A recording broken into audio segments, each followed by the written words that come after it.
दोस्तों देखो, एप्पल का WWDC 2026 अब बस आने ही वाला है, राइट? 8 जून से शुरू हो रहा है ये।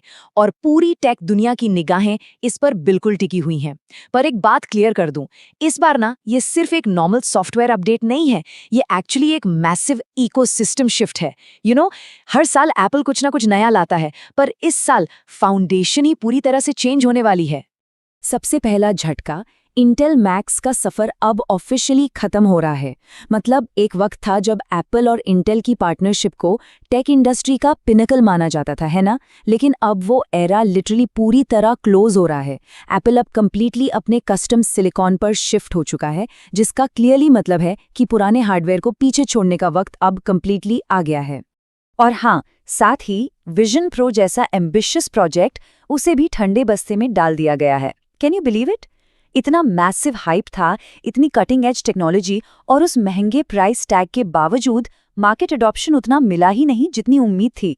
इसलिए एप्पल ने अब अपना पूरा ध्यान ज्यादा प्रैक्टिकल और हाई वॉल्यूम प्रोडक्ट्स की तरफ मोड़ लिया है। लेकिन सबसे बड़ा खुलासा क्या है पता है?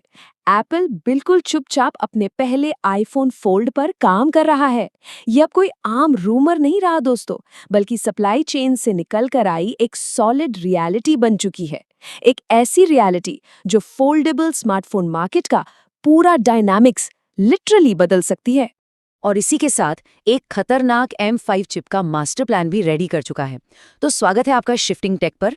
आज ना हम इस एक्सप्लेनर में WWDC 2026 की पूरी लीक्ड रिसर्च रिपोर्ट को डिकोड करने वाले हैं। हर एक टेक अपग्रेड का डीप डाइव होगा और एक एक डिटेल का ना प्रॉपर विश्लेषण करेंगे। तो चलिए बिना टाइम वेस्ट के सीधे पॉइंट पर आते हैं। देखो, पिछले साल iOS 26 में एप्पल ने जो लिक्विड ग्लास डिजाइन दिया था, उसने एस्थेटिक्स तो नो डाउट बढ़ा दिए थे, पर अंडरलाइंग आर्किटेक्चर को ना काफी हैवी बना दिया था। नतीजा क्या हुआ? डिवाइसेस ओवरहीट होने लगे और इंटरफेस लैगी बन गया। इसीलिए iOS 27 एक स्नो लेपर्ड अपडेट होने वाला है। अब जो लोग एप्पल की हिस्ट्री जानते हैं, उन्हें अच्छे से पता है कि स्नो लेपर्ड का मतलब ही होता है नो सुपरफिशियल गिमिक्स, सिर्फ और सिर्फ hardcore performance upgrades, code refinement, battery optimisation और ऑब्वियस बग फिक्सेस। तो उस लिक्विड ग्लास की रीडेबिलिटी इश्यू को फिक्स करने के लिए iOS 27 में सिस्टम वाइड ओपेसिटी स्लाइडर आएगा, जिससे होगा क्या कि UI एलिमेंट्स के बैकग्राउंड ब्लर को यूजर्स अपने हिसाब से एडजस्ट कर पाएंगे। अब सुनने में ये एक छोटा सा UI ट्वीक लग सकता है, लेकिन एक्सेसिबिलिटी और डेली यूजर एक्सपीरियंस के पर्सपेक्टिव से देखा जाए ना, तो ये कंट्रोल वापस यूजर्स के हाथ में देने जैसा है। लेकिन देखो, हर एक अपग्रेड की ना एक कॉस्ट होती है। जो लोग अभी भी iPhone 11 या iPhone SE second generation use कर रहे हैं, उनके लिए गेम ओवर है। A13 बायोनिक चिप अपने टाइम का एक एब्सोल्यूट पावर हाउस थी, लेकिन आज की नई AI डिमांड्स और on device machine learning tasks को ये ऑब्वियसली हैंडल नहीं कर सकती। इसलिए इन डिवाइसेस का सपोर्ट ऑफिशियली ड्रॉप हो रहा है। क्यों? क्योंकि एप्पल इंटेलिजेंस को चलाने के लिए न्यूरल इंजन की कैपेसिटी काफी ज्यादा चाहिए होती है, जो इन पुरानी चिप्स में सिंपली मिसिंग है। अब आते हैं इस साल के सबसे बड़े गेम चेंजर पर, एप्पल इंटेलिजेंस 2.0। पता है, सिरी अब वो पुराना कमांड प्रॉम्प्ट असिस्टेंट नहीं रहा। ये अब एक फुल्ली कॉन्वर्सेशनल चैटबॉट बनने जा रहा है। एक ऐसा चैटबॉट जो चैट जीपीटी और क्लॉड जैसे AI हैवीवेट्स को बिल्कुल सीधी टक्कर देगा। पूरा कॉन्टेक्स्ट समझना, नेचुरल लैंग्वेज प्रोसेस करना और even cross app actions perform करना, ये सब अब डिफॉल्ट होने वाला है। इस पावर को एक्चुअली अचीव करने के लिए ना एप्पल एक हाइब्रिड आर्किटेक्चर यूज कर रहा है। मतलब जो प्राइवेट और सेंसिटिव टास्क्स हैं, उनके लिए उनके on device foundation models use होंगे। और ये ऑन डिवाइस प्रोसेसिंग प्राइवेसी के लिए बहुत ज़रूरी है, क्योंकि आपका पर्सनल डेटा फ़ोन से बाहर जाता ही नहीं है। और दूसरी तरफ जो हेवी वर्ल्ड नॉलेज टास्क्स या कॉम्प्लेक्स क्वेरीज हैं, उनके लिए गूगल जेमिनाई का पावरफुल इंफ्रास्ट्रक्चर इंटीग्रेट किया जा रहा है, जो एकदम सीमलेस क्लाउड प्रोसेसिंग प्रोवाइड करेगा। इसका सबसे बड़ा और ऑनेस्टली सबसे प्रैक्टिकल एग्जाम्पल आपको कैमरा ऐप में दिखेगा। वहां ना एक डेडिकेटेड सिरी मोड आ रहा है। इस मोड से आप लिटरली फूड पैकेजिंग स्कैन करके एप्पल हेल्थ में सीधा मैक्रोन्यूट्रिएंट्स और कैलोरीज लॉक कर सकते हैं। या फिर मान लीजिए किसी बिजनेस कार्ड को स्कैन किया, तो 1 सेकंड में ऑटोमेटिकली कॉन्टैक्ट सेव किया जा सकता है, वो भी बिना किसी मैनुअल टाइपिंग के। ये विजुअल इंटेलिजेंस और डेली यूटिलिटी का एकदम परफेक्ट ब्लेंड है। ओके, तो सॉफ्टवेयर से आगे बढ़ते हुए मैक इकोसिस्टम के लिए एक बहुत ही बड़ी खबर है। Mac OS 27 officially Intel hardware और रोजेटा 2 का सपोर्ट एंड कर रहा है।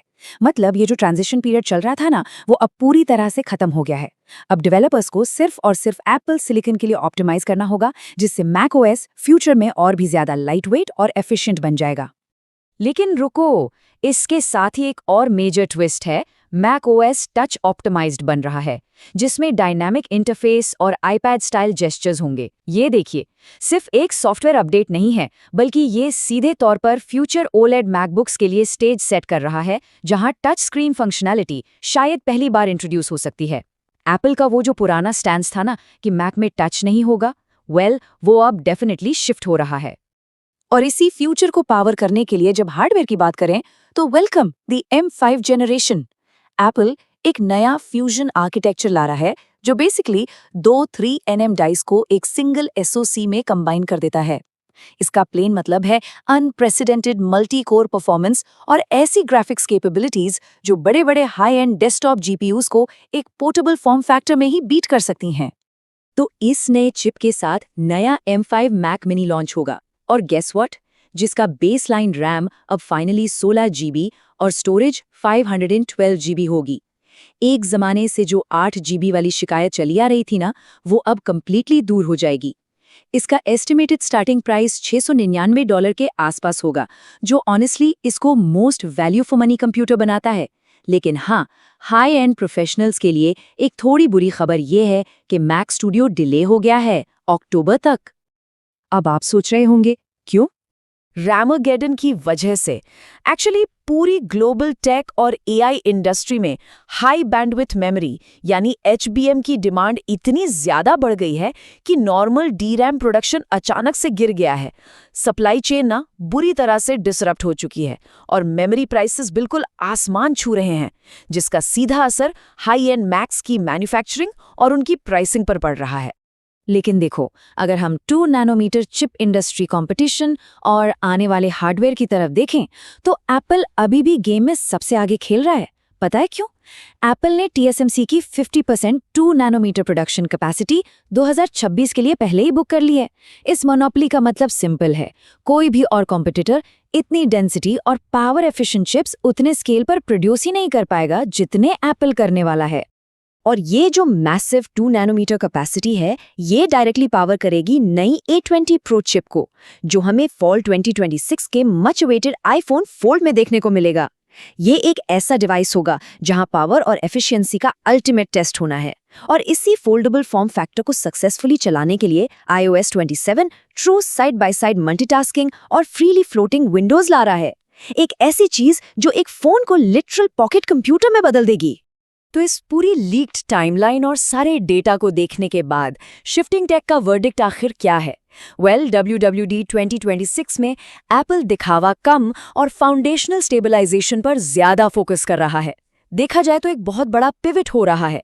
विजन प्रो जैसे आइसोलेटेड और महंगे हार्डवेयर से फोकस हटकर कंपनी अब fully integrated AI, ambient computing, smart glasses और उसके साथ ही एक आने वाले होम पैड स्मार्ट हब पर फोकस कर रही है, जो आपके पूरे स्मार्ट होम को सीमलेसली कनेक्ट करेगा। असलियत में एप्पल का एंड गोल अब इकोसिस्टम को सिर्फ डिवाइसेस तक लिमिटेड रखना नहीं है, बल्कि आर्टिफिशियल इंटेलिजेंस के थ्रू एवरीडे लाइफ में उसको इनविजिबल और जेन्युइनली हेल्पफुल बनाना है। देखा जाए तो ये सारे foundational software updates actually under the hood preparation है फ्यूचर हार्डवेयर के लिए, जैसे कि foldable iPhones, new gen wearables और एडवांस्ड होम रोबोटिक्स, जिनकी तैयारी अभी से iOS और macOS के कोर कोड में की जा रही है। बेसिकली WWDC इस बार हार्डवेयर से ज्यादा उस आने वाले रोड मैप की एक प्रॉपर्ली प्लान शुरुआत है। तो दोस्तों, आपको इस एक्सप्लेनर के बाद WWDC 2026 का कौन सा फीचर सबसे ज्यादा एक्साइटिंग लग रहा है? क्या आप भी उस नए आईफोन फोल्ड का बेसब्री से इंतजार कर रहे हैं? नीचे कमेंट्स में मुझे जरूर बताना, क्योंकि भाई असली डिस्कशन तो वही कमेंट्स में ही होती है, राइट? अगर ये एक्सप्लेनर सच में इन्फॉर्मेटिव लगा हो तो यार लाइक ठोको, चैनल को सब्सक्राइब करो, और मैं मिलूंगी आपसे ऐसी ही अगली टेक एनालिसिस में। नए अपडेट्स को डिटेल में समझने के लिए जुड़े रहिए। As always, keep shifting, keep upgrading.